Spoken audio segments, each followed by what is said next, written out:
Hi అందరికీ నమస్తే. నేను ఈరోజు చింతపులుసు చేశాను ఫ్రెండ్స్.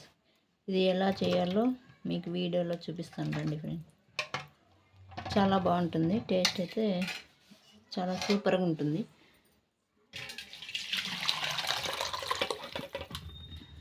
చాలా బాగుంటుంది ఫ్రెండ్స్.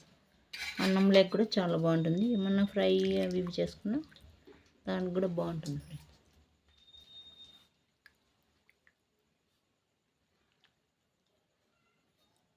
నచ్చితే లైక్ ఇవ్వండి. 5 నిమిషాల ముందు ఉప్పు చింతపండు బాగా కడిగి నానబెట్టుకోవాలి. 15 నిమిషాలు నానేవాళ్ళు ఫ్రెండ్స్. నానిన తర్వాత బాగా మ్యాష్ చేసుకోవాలి.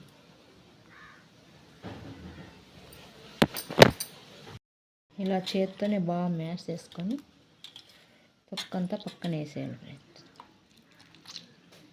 ఇలా ఇదంతా వెనక్కి వేసేయాలి. ఇది పక్కన వేసేసి అంతా పక్కన వేసేయాలి ఫ్రెండ్స్. పక్కన వేసిన తర్వాత ఇప్పుడు దీంట్లోకి పచ్చిమిర్చి వేసుకోవాలి ఫ్రెండ్స్. పచ్చిమిర్చి 5-6 వేసుకోవాలి.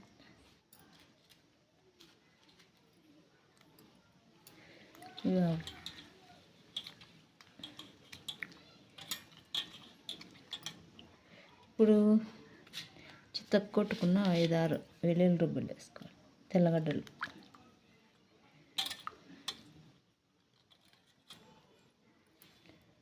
కట్ చేసుకున్న టమోటా వేసుకోవాలి ఫ్రెండ్స్. ఇవన్నీ ఒకసారి ఇట్లా చేత్తో నలుపుకోవాలి. నలుపుకొని తర్వాత వేసుకోవాలి ఫ్రెండ్స్. చారు రెడీ అయిపోయింది ఫ్రెండ్స్. ఇప్పుడు దీనికి తర్వాత వేసుకోవాలి.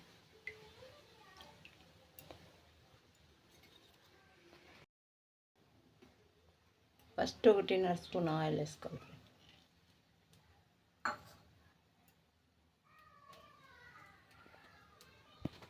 ఆయిల్ వేడయ్యాక ఎర్రగడ్డ, కరివేపాకు, అలాగే ఆవాలన్నీ ఒకటేసారి వేసుకున్నాం ఫ్రెండ్స్. అన్నీ వేసుకొని ఒకసారి బాగా వేసుకోవాలి.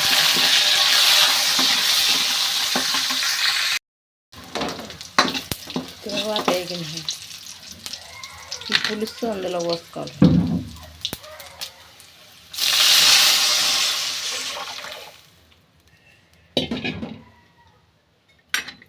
ఇది బాగా రెండు పొంగులు రావాలి ఫ్రెండ్స్. అదే తెరిలితే బాగుంటుంది. టేస్ట్ అయితే సూపర్ లెవెల్లో ఉంటుంది ఫ్రెండ్స్. బాగుంటుంది.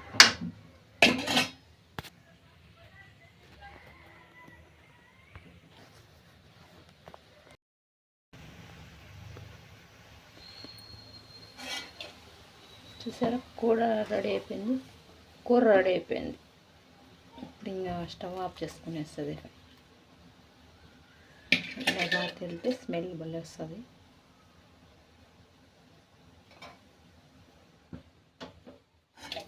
స్టవ్ ఆఫ్ చేసేసి సర్వ్ చేసుకునేది ఫ్రెండ్స్.